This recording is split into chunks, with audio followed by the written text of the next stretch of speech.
I remember that case, the estate of Lanka Weinrich, may she rest in peace. I never met Lanka. The court appointed me as neutral counsel to be executor of the estate on behalf of the court, to execute the will and ultimately get the best price possible for the estate, since somebody had to manage things. She left a will in which she willed all her property, including 2 apartments and a lot of money, close to about $1 million.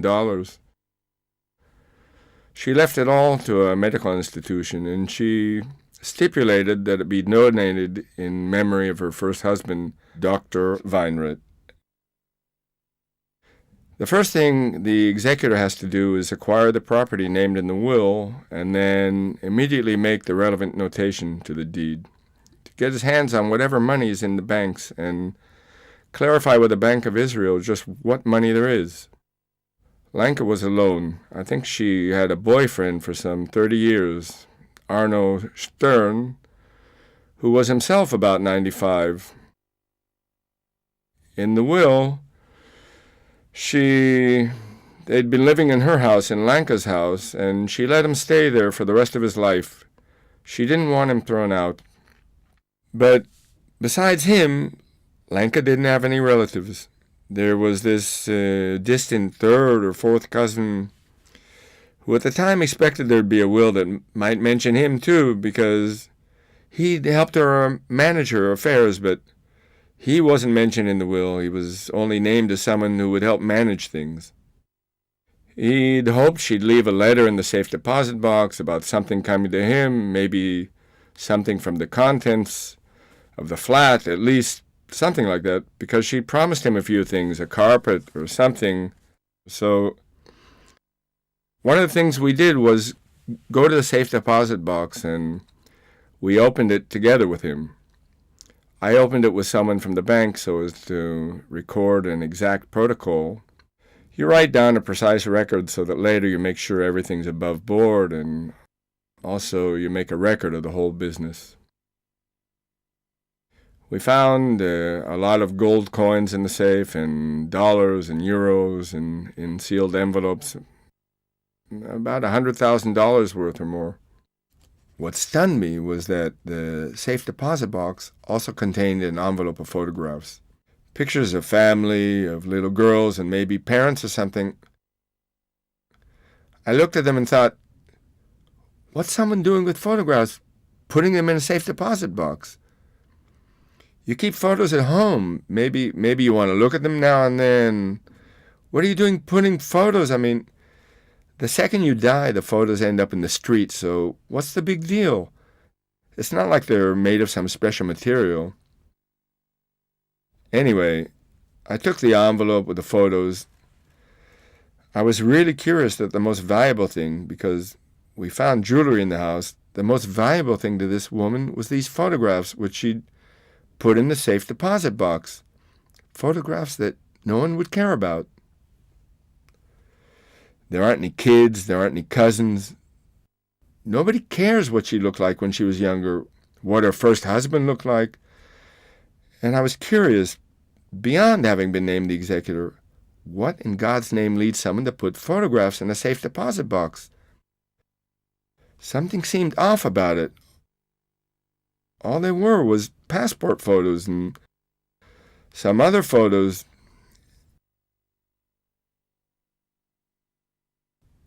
Anyway, while I was entangling the estate, we received instructions to sell the apartment, turn it into liquid assets. So we started getting our things together. We gave some of them, most of them, to charity, and some we sold. We had a one-day sale.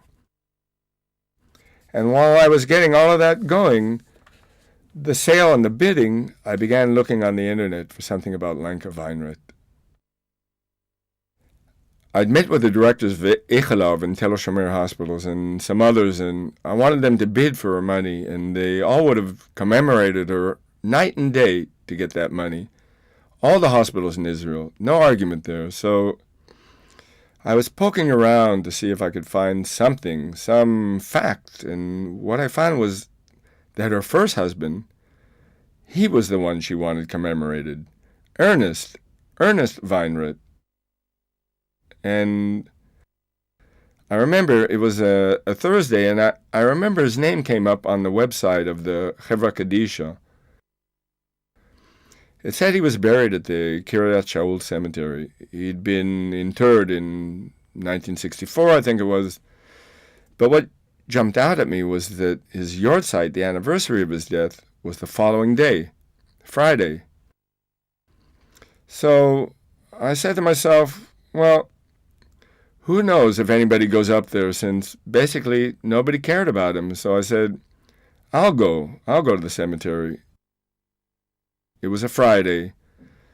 I took a memorial candle and went with my wife, Mira. We wandered around the older parts of the cemetery. They told us what plot he was in, but by afternoon we still hadn't found him. We were almost at the end of our tour of the cemetery when we found it under this tree. The bushes there obscured half the graves, but we found his grave, and to our surprise, Lenka Weinrich was buried there too, in the same grave. I photographed the headstones. I still have that photograph. I think her relationship with Ernest, what I think is, it was a very great love. Not only a love that no water could extinguish, but 30 years with Arno Stern couldn't extinguish. And to my astonishment, she was buried there in the same grave, since today you can bury two people in one grave. So I guess that says something. The will, too, indicated that it was a strong relationship that it never really ended. That he was this, you can see it in the photos, this father figure.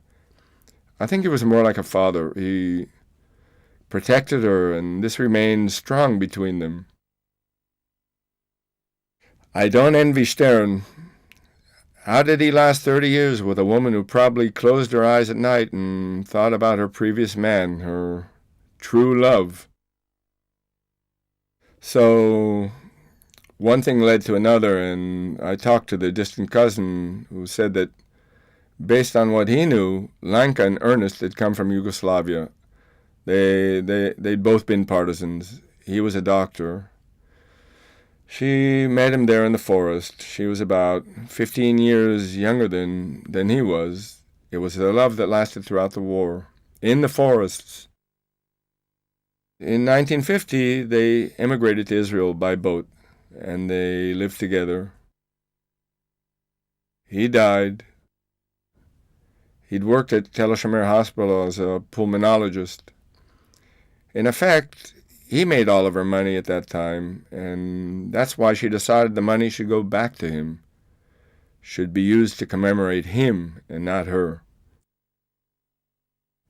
He also told me about her heroism as a partisan in the forests.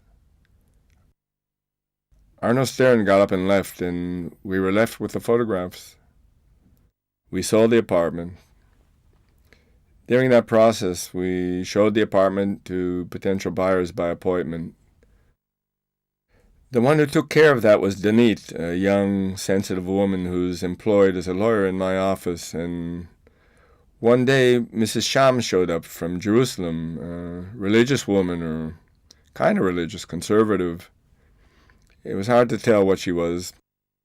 Anyway, she came in the apartment. The apartment hadn't been cleaned out yet, so the dresses and the clothes and the underwear and the makeup and the medications, everything was still in the house. The house looked like someone had just gone out that morning and left the dishes in the sink because we didn't know what to do with everything. So Danit was walking through the apartment with her, showing her the place, and when they get to the bedroom, she says to Danit, "Can't you feel that Lanka's here? Don't you feel her spirit?" Well, Danit nearly fainted. She said no, but Mrs. Shams insisted. "Can't you see she's here?" Danit ran to the living room, and so it went, as Danit told me. She continued showing the apartment, but whenever anyone asked about the bedroom, she would just point and say, "It's over there," but she refused to go in there herself.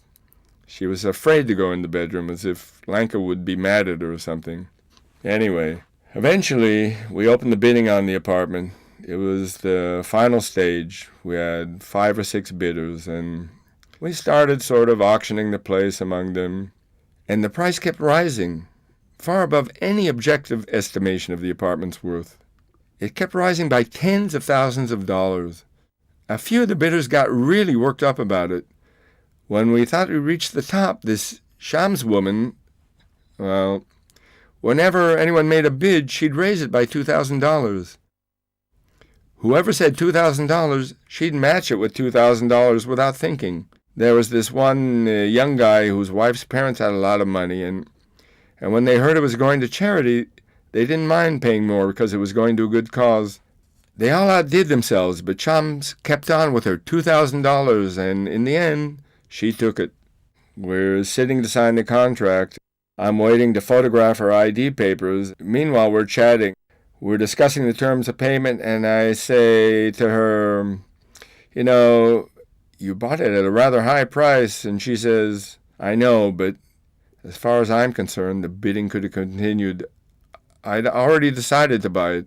I asked her why she'd fallen in love with the apartment like that, and she said, spiritually, I connected there with Lanka, the woman who lived there.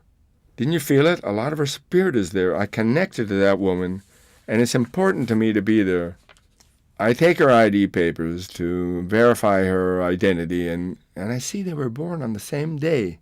Not in the same year, but on the same day. They were both born on the 24th of August, and I tell her, you were born on the same day as Lanka. And there's no way she could have known this. And she said, I'm not surprised. I feel it. And I said, I'll give you 90 days to pay on one condition, which is that every year on your birthday, when they light candles for you, you light one more candle for Lanka. So her birthday is celebrated too. And she said, I promise I'll do it. Lanka put together a lot of money. She saved up quite a lot and chose very solid investments. Maybe she saved a lot because she didn't have children. Maybe they're a greater expense than we realize. Maybe we'd all be millionaires if we never spent a nickel on our kids. Maybe that's how she saved so much money, because otherwise there's no explanation. She didn't get involved in any commercial ventures, and nothing was done under the table. There was no Freudenstick or anything. I've managed quite a few estates, and this was the first one where there was no family bugging me. You always have to take care of all this stuff, all this personal stuff like photographs. But this was the first time I didn't have anyone to give the photos to. Like I could have tossed them into the street where people would have stepped on them even and not even noticed. It's like the second she died, she was gone. All that remained was the pictures. If she hadn't kept them in the safe deposit box, maybe I wouldn't have noticed even. Maybe it was deliberate. Maybe she put them in there because of me, because she realized that one day someone would unlock the box and see them there, that it wasn't only for her, and because the photos meant a lot to her, but I don't know.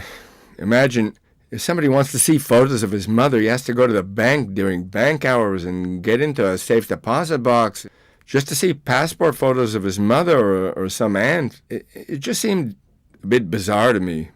Usually, when you're appointed executor of an estate, the first thing you ask is how much is the estate worth, because maybe the guy died with more debts than assets.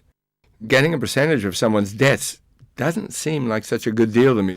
So when they tell someone, you're the executor of the X estate, the first question you'll ask is, how much is the estate worth? $1 million, $10 million, $100 million? You don't ask, whose estate was it? Or whether the guy died young, or whether he was married. Later you go into depth. But here, you see, there was this kind of vacuum, as if like a 5-year-old kid had gotten lost at the beach, and you'd taken him to the nearest lifeguard station and waited an hour or two before someone came looking for him. So you could think, okay, the kid's been found, but what if, as in this case, nobody comes looking for him? You're sitting with a lifeguard on the beach, and you've saved this 3-year-old kid, but no one comes looking for him. it was sort of like that, as if no one came to claim.